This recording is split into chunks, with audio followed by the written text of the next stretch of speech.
Voilà, on est parti en live. Pour ceux qui nous rejoignent, si vous êtes là, c'est que vous avez probablement envie de changer. Ça tombe bien, c'est ce dont on va parler aujourd'hui. Alors nous, ce qu'on avait à cœur de vous partager aujourd'hui avec Manon et Sébastien, c'est les principaux freins qu'on peut avoir au changement et aussi, et surtout d'ailleurs, des clés pour pouvoir dépasser les peurs, les blocages qui peuvent venir comme ça parsemer ce chemin du changement. Et on en profitera pour illustrer ça avec nos parcours respectifs. Voilà. Est-ce que vous voulez vous présenter? Avec plaisir. Ouais, bien sûr. Bienvenue à tout le monde. Et puis, Bienvenue. on est très content de faire ce live avec Mm. Marie aujourd'hui. Donc, moi, c'est Manon. Moi, c'est Sébastien, et du coup, on est coach en changement de vie et fondateur d'Oseras-tu. On a à cœur d'accompagner les personnes qui veulent mieux vivre ou initier un changement important dans leur vie, que ce soit du côté pro ou perso. Et du coup, on a à cœur notamment d'accompagner les salariés qui sont en manque de liberté et de sens pour les aider à trouver leur projet de cœur et à le réaliser pour une vie plus épanouissante. Voilà. Yes, merci. Et toi, Marie? Rapidement, moi, donc, je suis coach en évolution professionnelle pour aider les personnes qui sont en perte de sens et en perte de motivation dans leur travail à changer sereinement, justement, pour arriver à aller chercher un peu les pépites qu'on a chacun au fond de nous, mais parfois qu'on n'arrive pas à voir. Et l'idée, c'est de pouvoir faire briller les dons et les talents de chacun pour qu'on puisse être après, qu'on puisse rayonner et être réellement épanoui dans le travail qu'on a. Voilà pour moi.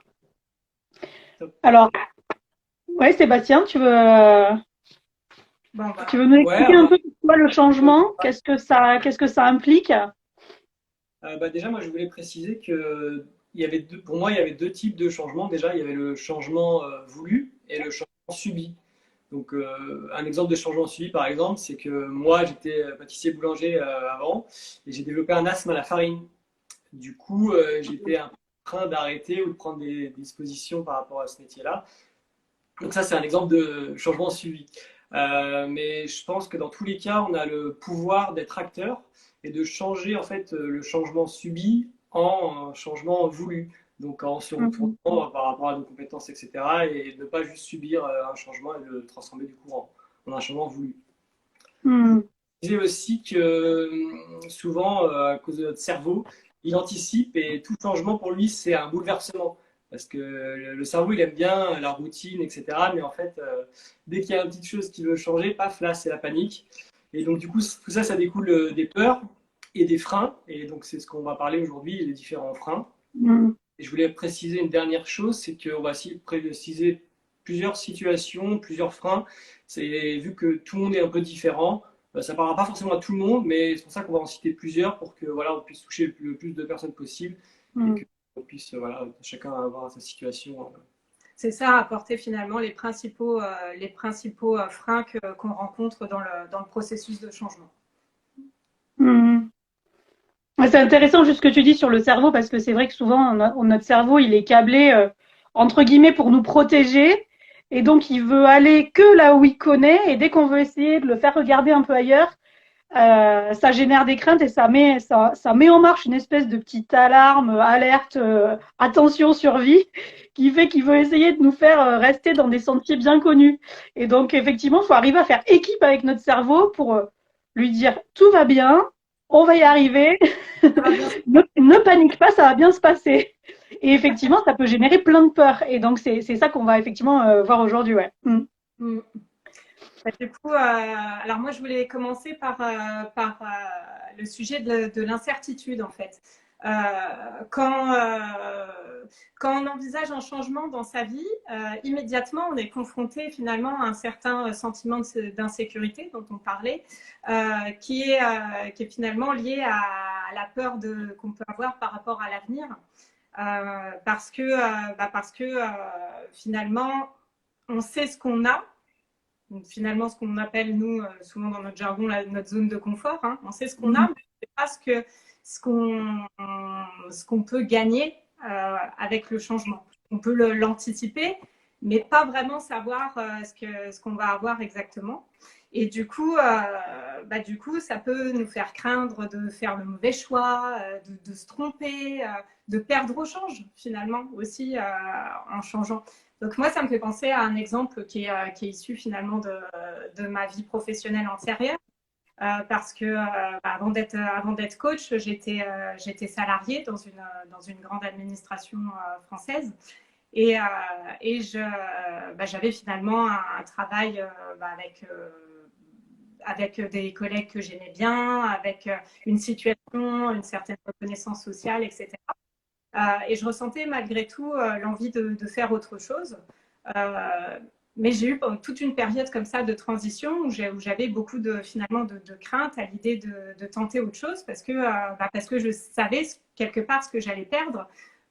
Que j'allais perdre finalement un certain confort financier dont on reparlera tout à l'heure, que j'allais potentiellement pas retrouver un travail qui avait le certain prestige que pouvait avoir celui que j'avais à l'époque. Et toutes ces peurs-là, finalement, peuvent freiner dans la démarche de changement et on peut être amené à préférer rester dans sa situation parce qu'on la connaît. Et donc face à ça, moi j'ai plusieurs pistes à vous apporter pour aller au-delà finalement de cette incertitude. Tout d'abord, en fait, c'est vraiment accepter le fait que l'incertitude, elle sera toujours là finalement, parce qu'il y aura cette part d'incertain. On ne sait pas exactement vers quoi on va aller. Mais en fait, en se sondant et en réfléchissant bien à qu'est-ce qu'on a envie, en fait, qu'est-ce qui nous fait vibrer, vers quoi on veut tendre, quelque part, c'est comme une balance et à partir du moment où l'envie est supérieure aux craintes, ça aide vraiment à y aller, quoi. Et puis, ce que je voulais ajouter aussi, c'est que c'est important aussi d'essayer de bien identifier ces craintes. De quoi on a peur exactement quitte à les lister et quitte à imaginer le pire scénario possible pour finalement voir, nommer et puis bien identifier ce qu'on craint et pouvoir quelque part peut-être relativiser aussi la suite. Et la dernière chose aussi, comme cette part d'incertitude là, c'est quelque chose qu'on ne peut pas contrôler. C'est intéressant de travailler ce qu'on peut contrôler. Et notamment développer sa confiance en soi et sa connaissance de soi. Et ça, c'est un point qu'on a envie d'aborder aussi tout à l'heure avec vous. Voilà. Mais complètement, c'est vrai que c'est important de réaliser qu'il y a des choses qu'on contrôle, mais aussi d'autres qu'on ne contrôle pas et d'arriver juste à lâcher prise. Et parfois, ça peut être vraiment difficile d'arriver à lâcher prise. Et c'est vraiment important juste de savoir et d'être conscient, même avant de changer, qu'il y a des choses qu'on ne contrôlera jamais et que l'incertitude, dans une certaine mesure, elle sera toujours là. Et juste, voilà, de faire baisser la pression en se disant, de toute façon, il faut arriver à surfer sur l'incertitude quelque part. Et effectivement, la confiance en soi, moi, je sais que ça a été pour moi un point dans mon parcours de changement qui a été assez bloquant, en tout cas, un nœud, on va dire. Et d'arriver à se dire, comment je peux arriver à dépasser cette peur de me dire, alors pour moi, la dimension de la confiance en soi, ça revenait majoritairement sur le côté du syndrome de l'imposteur. Alors, je ne sais pas si vous qui nous écoutez, c'est quelque chose avec lequel vous êtes familier, mais le syndrome de l'imposteur, c'est de se dire, en fait, aujourd'hui, moi, je sais que je ne suis pas compétent. Aujourd'hui, les gens ne le voient pas. Et du coup, si jamais je m'expose, les gens vont réaliser que je ne suis pas compétent. Tout ça, ça se passe encore une fois que dans notre tête. Mais en tout cas, c'est la façon dont on perçoit les choses. Et je pense que moi, j'avais ça sur la dimension de me dire, même moi, je ne me suis jamais sentie à la hauteur dans les différents travails que j'ai eus. Et du coup, le fait de changer et d'avoir encore une nouvelle expérience, déjà, presque avant même le changement, ça m'empêchait déjà de bouger et ça me faisait rester dans un immobilisme parce que cette confiance en moi, elle était quand même assez dans les chaussettes, quoi. et c'est intéressant parce qu'il y a plein d'indicateurs qui montrent qu'on peut être là-dedans. On a peur juste de montrer aux autres qu'on ne sait pas et donc on porte très souvent un masque et on essaye de se cacher derrière une image qu'on veut donner de soi, alors qu'en fait, à partir du moment où on arrive à faire tomber ce masque et être réellement soi, on s'aperçoit qu'on n'a plus besoin de montrer une image puisqu'on est soi, donc il n'y a plus de pression et ça fait énormément baisser la pression. Et ça rejoint ce que tu disais justement maintenant sur le fait déjà de se connaître, de connaître ses forces, de connaître ses talents, et de ne pas vouloir non plus se comparer, parce que la comparaison, c'est un piège dans lequel on tombe très facilement, mais vraiment de capitaliser sur ce qui fait nos forces propres. Et alors, comment moi j'ai fait pour arriver à dépasser ça? Donc, c'est d'abord ce que je viens de partager un peu, c'est d'arriver à mieux se connaître, et on reviendra aussi là-dessus, pour faire tomber un masque et pas essayer de vouloir montrer une image particulière ou une image de Wonder Woman de la personne qu'on n'est pas. Et puis aussi de confronter à la réalité et de confronter au fait ce qu'on imagine. Et en fait, ce que j'ai fait, je me suis dit, OK, on pose les choses 2 minutes. Et j'ai repris dans les boulots que j'ai eus précédemment plein de réalisations dont j'avais été fière. Et je me suis rendu compte en fait qu'il y en avait eu plein. Et que le sentiment que moi j'avais de me dire ah mais je suis pas à la hauteur, etc. En fait, il correspondait pas juste à la réalité. Et ça m'a vraiment permis d'ouvrir les yeux par rapport à ça. Et un autre point aussi sur lequel j'ai pu revenir, c'est de me dire mais finalement les personnes avec lesquelles j'ai travaillé, elles ont toujours été satisfaites de mon boulot. Je veux dire plus d'une fois même dans mon ancien travail, j'avais voulu partir et je sentais que les personnes, enfin mes managers, ils essayaient vraiment de me retenir. Et ça, c'est quand même un signe quand voilà, le fait d'avoir des primes et le fait d'être reconnu dans son boulot, ça montre bien que le travail qu'on fournit, il est à la hauteur. Et donc ça, c'est vraiment des clés de demander aussi à son entourage. Alors si c'est dans la sphère professionnelle, ça peut être demander à son entourage professionnel, ben, qu'est-ce qu'il voit chez vous comme force et comme, oui, comme atout qui va faire vraiment votre différence. Et puis surtout de confronter à la réalité passée, les idées qu'ils font et qui essayent de vous couler, quoi. Et enfin, passer à l'action. Ça, c'est clé parce qu'on se rend compte, et ça rejoint ce que tu disais sur le fait d'imaginer le pire parfois. Quand on se lance, on a l'impression parfois qu'on se lance un peu sans parachute, mais le fait de passer à l'action, c'est vraiment la clé pour toutes ces craintes en fait qui nous enferment un peu dans l'immobilisme et se dire ah mais oui, je réalise que je suis beaucoup plus capable que ce que j'avais imaginé. Voilà. Et ça, vraiment, le passage à l'action, bon, ça revient tout le temps, mais en tout cas, c'est vraiment une clé, enfin, c'est la clé dorée, quoi. Donc, voilà, en tout cas, pour moi, mon expérience, en tout cas, sur la dimension du syndrome de l'imposteur. Voilà, pour un des freins. Moi, Est-ce j'aimerais que. parler. Oui, pardon. Non, non, justement, Moi, vas-y. du prochain frein que je trouve assez important, c'est le manque de connaissances personnelles. Vous en avez parlé un petit peu déjà toutes les deux.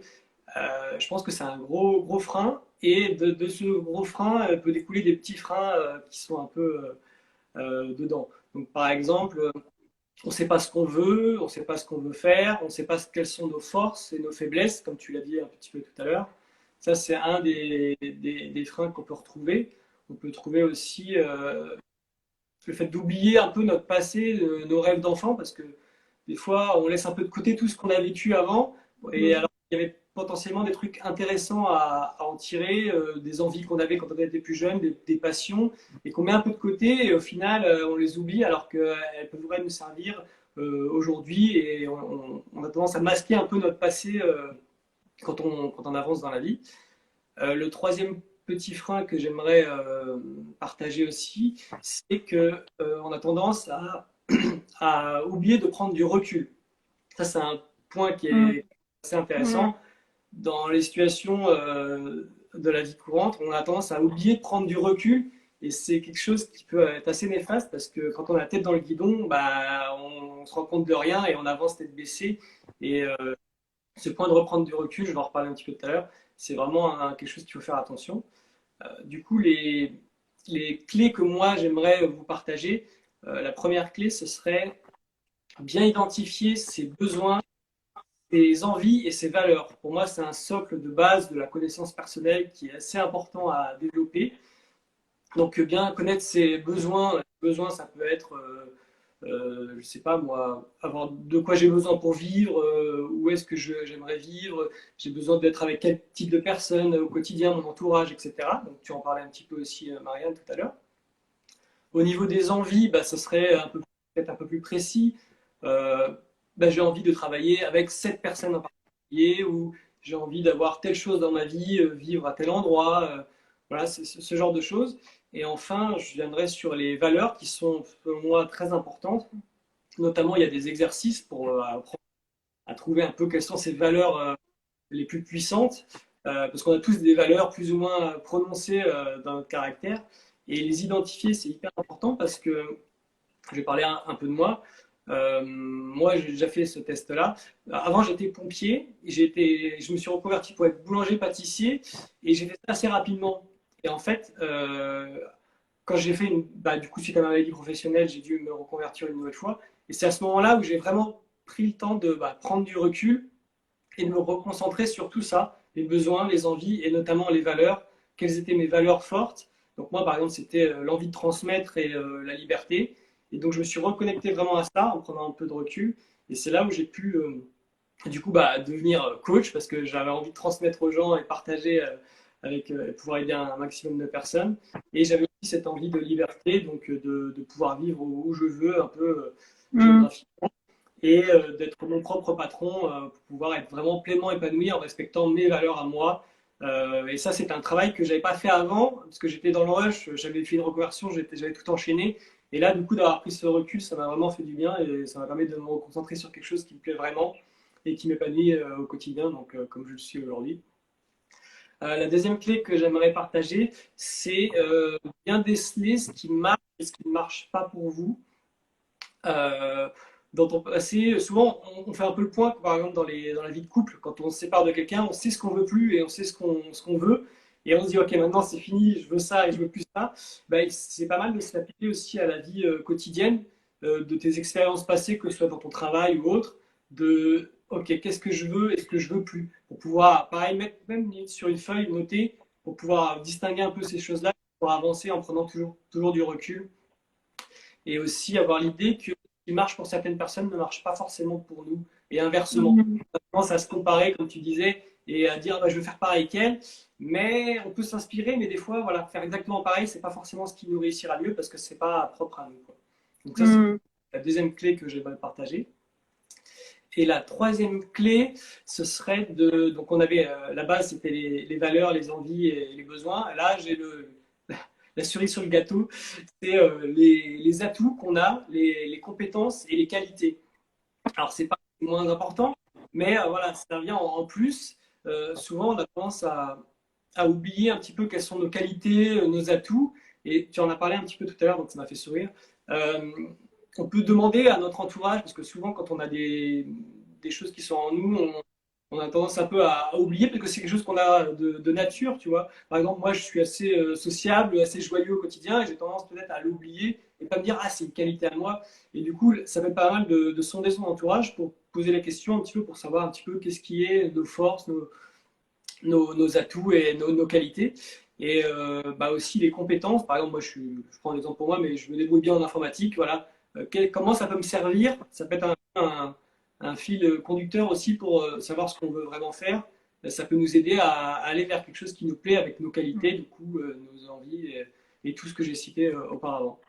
Donc voilà, ça c'était les trois clés qui me semblaient très importantes de la connaissance de soi, parce que la connaissance de soi, c'est la base pour pouvoir être épanoui, selon moi. Donc ouais, c'est ce que je voulais vous partager aujourd'hui. Oui, c'est en s'écoutant qu'on peut avancer aussi dans la direction. Oui, quoi. Bien sûr, et c'est ce qui nous permet d'appréhender mieux le changement, puisque quand on se connaît, en fait, peu importe ce qui se passe, on sait qu'on a la capacité de rebondir, de réagir en fonction de ce qui nous arrive, parce qu'on a appris à se connaître. Si on se connaît beaucoup, ta zone de confort est toute petite, et du coup, dès qu'il y a autre chose, tu vas paniquer. Plus tu apprends à apprendre à vivre des situations, plus ta zone de confort s'élargit, et plus tu es apte à gérer ces genres de situations plus sereinement, paniquer. Voilà. Donc, finalement, la connaissance de soi, c'est aussi une des clés pour développer sa confiance en Ah bah soi. oui, oui, Ouais. bien sûr, bien sûr. Ah, mais complètement. Mais d'ailleurs, c'est intéressant parce que souvent, on demande, enfin, le fait d'avoir des retours de la part de personnes qui nous connaissent bien, de nos proches, parce que nous, on peut se dire, ah, mais j'ai cette qualité, mais c'est normal, tout le monde l'a, tout le monde fait pareil. Et en fait, à minimiser des choses qui réellement sont des forces qu'on a. Et c'est ce que tu dis, on s'en rend plus compte. Et c'est pour ça, je trouve que c'est assez fort de demander à plusieurs personnes. Et souvent, on se rend compte bah, il y a des qualités qui se recoupent. Se dire, ah oui, d'accord, donc c'est réellement quelque chose qui ressort chez moi. Et le fait que ce soit dit de l'extérieur, souvent, ça nous permet d'avoir des prises de conscience. Et je trouve ça Ouais. très fort, hein, effectivement. Mm. C'est clair, ouais. Et alors effectivement, une autre peur qu'on a pu identifier, qui est assez courante, quand on envisage un gros changement de vie, un gros changement professionnel, ça peut être souvent la peur de manquer, qui est liée à la dimension financière. Et forcément, on peut avoir, enfin, c'est des peurs qui peuvent être tout à fait rationnelles et logiques. On se dit, ben voilà, j'ai une famille à nourrir, j'ai un prêt immobilier à rembourser, et quelque part, c'est des peurs qui sont tout à fait compréhensibles. Et quelque part, enfin, en même temps, il faut aussi avoir un peu de sagesse avant de faire un changement et sans tout lâcher en disant on verra bien. Donc effectivement, ça peut être tout à fait légitime. Mais là où c'est intéressant, c'est que souvent, la peur de manquer, c'est pas tant dans le concret, mais c'est plus, encore une fois, dans nos pensées, où la peur, elle est liée à quelque chose qui est chez nous plus ancré et qui souvent vient de bien loin et souvent de notre enfance. Et pour ça, j'avais un exemple d'une personne que j'ai accompagnée et c'était assez intéressant. Pour elle, la relation qu'on a à l'argent, parce qu'en fait, on ne le sait pas tous, mais on a, quelle qu'elle soit, une relation avec l'argent. Et pour elle, l'argent, quand elle était petite, c'était quelque chose qui était dur à gagner, c'était lié à quelque chose de difficile. Enfin, c'est vrai que quand on demande à des enfants pourquoi leurs parents vont au travail, on va pas leur donner la réponse qui est de dire que c'est pour développer leurs dons et leurs talents, pour s'épanouir ou alors pour aller s'éclater au boulot. Non, c'est parce que papa il doit travailler pour gagner des sous. Et en fait, le travail, il est toujours lié au fait de gagner des sous. Et d'ailleurs, c'est intéressant parce que on parle de cette expression, j'aime bien cette expression qui dit gagner sa vie. Gagner sa vie, dans la compréhension générale, ça veut dire gagner des sous pour vivre.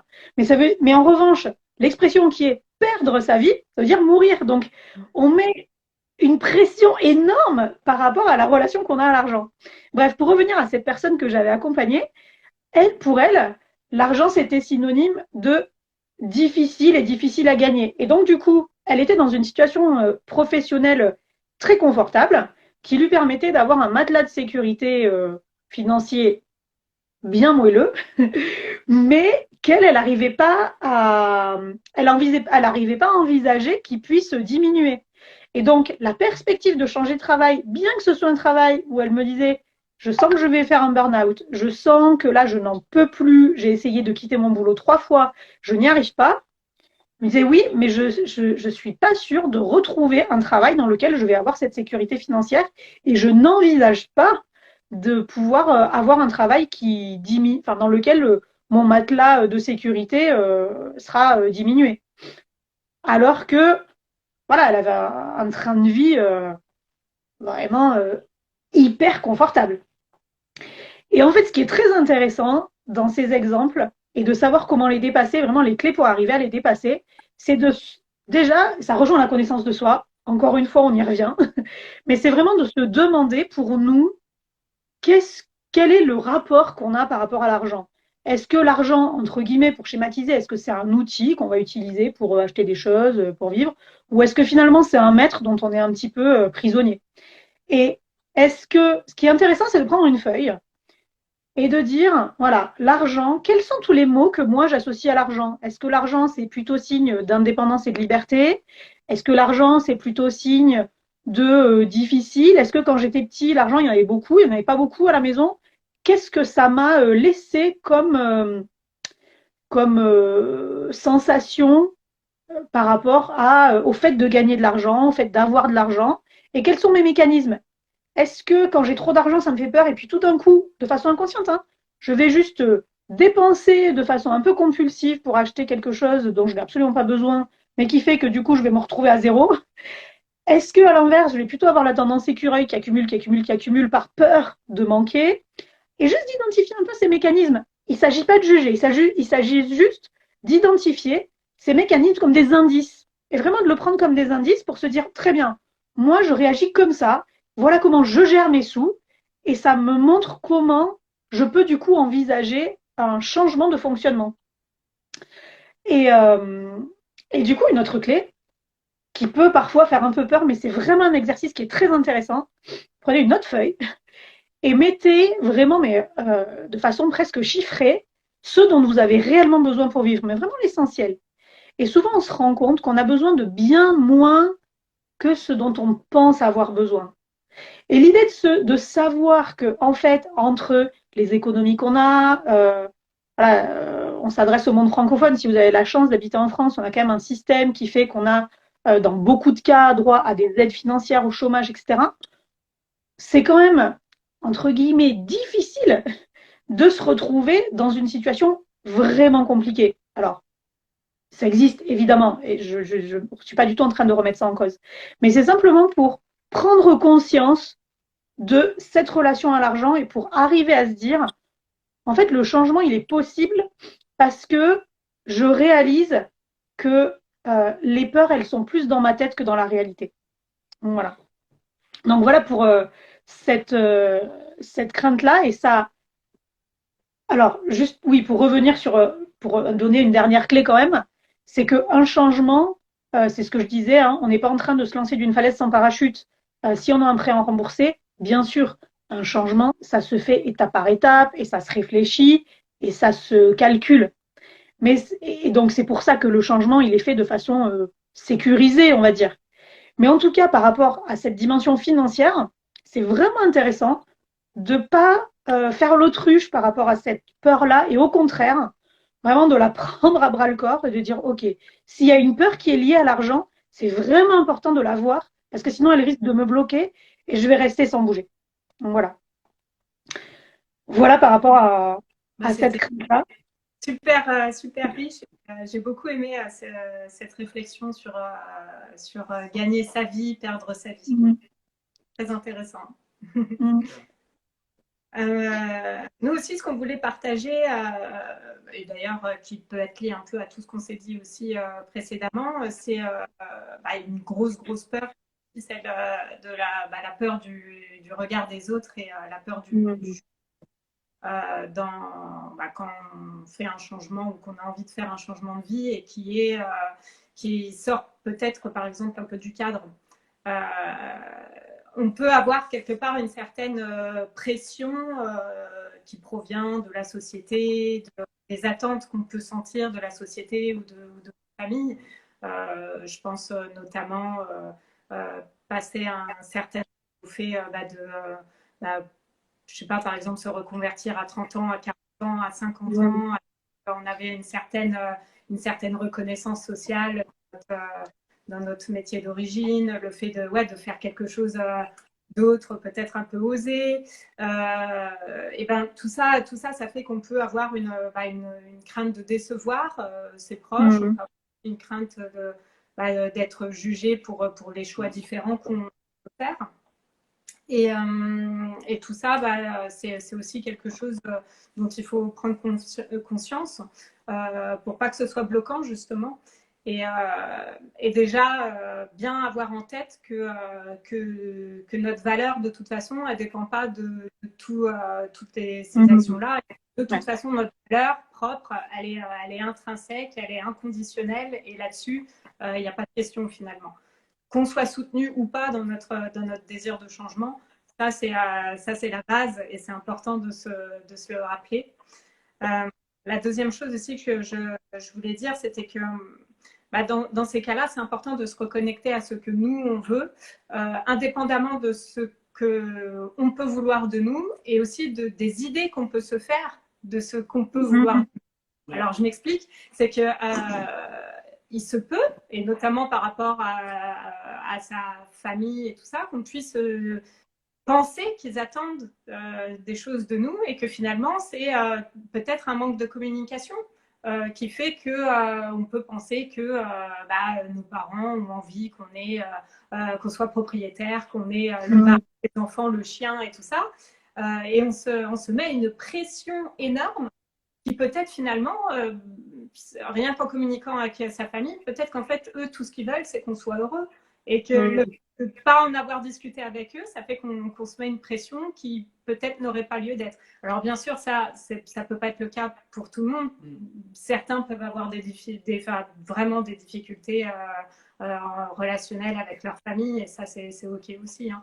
C'était pour voilà, vraiment avoir conscience que parfois cette pression, on se la met en plus sur et après, ça fait quand même un lourd bagage à porter. Donc, avoir conscience de ça, ça permet aussi d'avancer et d'aller en direction du changement qu'on a envie. Toi, tu as ajouté quelque chose, non, par rapport à… Non, mais tu as réussi à dire un petit peu tout ce que j'avais en tête. C'était par rapport à la pression familiale que je voulais parler, mais tu en as parlé un petit peu. Que c'est vrai qu'on a tendance à… Pas tout le monde, mais il y a une pression familiale qui peut être exercée, mais pas forcément… maintenant, mais des fois dans le passé, ça a pu avoir un incident sur le présent. Dans tes études, par exemple, il peut y avoir une pression qu'on te dit tu faut que tu fasses de grandes études, etc. Alors qu'au fond, la personne a peut-être besoin de faire autre chose et que pas du tout dans son optique, mais par la pression pas volontaire des fois. Hein, c'est la famille qui veut vraiment, voilà, qui veut ton bonheur, mais des fois c'est mal interprété et du coup la personne est amenée à faire des études pour un métier qui lui correspond pas. Et ça met du temps du coup, et elle va se reconvertir à 40 ans, alors qu'au final, s'il y avait eu une discussion au préalable, peut-être, ou une connaissance de soi, et ça aurait pu être évité. Et c'est vrai que tu disais, donc, attention à ce qu'on pense que les autres veulent de nous. C'est aussi un point intéressant à développer. Ouais. Mais voilà, sinon, c'est tout ce que je voulais rajouter. Mais moi, je trouve hyper intéressant ce que tu disais. Ouais, maintenant, le fait que notre valeur, elle dépend pas de ce que les autres pensent de nous, en fait. Elle est là, point. Et elle n'a pas besoin d'être quelque part même validée par les autres, puisqu'elle est très existante, quoi. Ouais, tout à fait. Et je trouve ça vraiment très, très juste, ouais. Waouh, bah merci, c'était hyper riche d'avoir tous ces éléments, tous ces freins au changement, et on s'aperçoit, alors bon, on n'a pas été non plus exhaustif dans tous ces freins au changement parce qu'on pourrait en lister d'autres, mais en tout cas, ouais, on pourrait en lister pas mal d'autres, mais en tout cas, c'est intéressant. Mais c'est déjà intéressant de lister certains qui reviennent en tout cas assez souvent et de voir comment arriver à franchir ce pas justement pour se mettre en action, parce que on a souvent des envies de changement et au moment de se mettre en action, c'est là où ça bloque. Et on l'a vécu nous-mêmes. Et on l'a vécu. Et justement, ce qui est intéressant, c'est d'arriver à voir comment ne pas faire ces changements un peu seul et finalement se lancer dans quelque chose où on ne sait pas trop comment on va y arriver, on ne sait pas trop si ça va aboutir, mais d'arriver à se faire accompagner et juste pour que les gens qui nous écoutent le sachent, nous-mêmes on se fait accompagner dans tous les changements de vie, dans toute notre progression, et en fait on se rend compte que se faire accompagner, c'est pas une béquille pour des gens qui savent pas ce qu'ils veulent, mais au contraire, c'est plutôt des propulseurs pour aller plus vite là où on veut arriver. Et j'aime bien ces deux images parce que c'est vrai que parfois, le côté de se faire accompagner, ça peut avoir une image assez peut-être négative, alors qu'au contraire, c'est vraiment mais une énorme richesse, quoi. Et en tout cas, moi, je peux en témoigner, j'imagine que c'est pareil pour vous, mais c'est vraiment une richesse pour aller beaucoup plus loin et beaucoup plus vite. Et vraiment dans ces périodes de transition-là, où il y a quand même beaucoup de choses qui se passent d'un point de vue individuel, et comme on disait, le changement, c'est vraiment vécu en interne comme un bouleversement. Donc ça vient toucher à plein de choses. Et le fait de pouvoir prendre du recul sur ça, de pouvoir le décortiquer, de pouvoir bénéficier d'un regard extérieur aussi, pour faire le point, tout simplement. C'est vraiment le moyen finalement d'appréhender ça avec beaucoup plus de sérénité et d'efficacité, quoi, de passer vraiment à l'action et d'avancer, de vraiment être acteur de tout ça. Moi, ce que j'aurais aimé rajouter, c'est que le changement, en général, je mets des guillemets, c'est pas quelque chose qui se fait en un jour.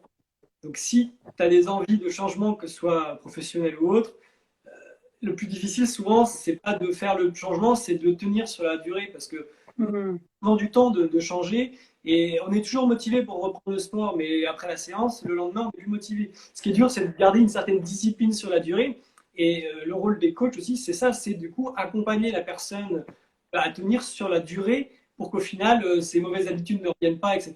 Et qu'elle soit toujours motivée sur une période un peu plus longue, parce que le changement, ça se fait quand même sur un petit moment. Et c'est ça. Il y a quelque part le changement au départ, c'est le fait de allez hop, je bascule, j'ose. Mais derrière, il y a encore plein de choses. Hein. Donc, c'est effectivement la première étape de prendre du recul, de bien savoir ce qu'on veut, de bien identifier ses besoins, ses atouts, etc. Et après le switch, il y a tout le processus qui continue. Et c'est vrai que c'est la grosse plus-value aussi de se faire accompagner par un coach dans ces changements, de pouvoir maintenir finalement l'action et de ne pas... tout simplement ne pas se dire un jour mince, j'aurais pas dû faire comme ci, comme ça et avancer. Quoi.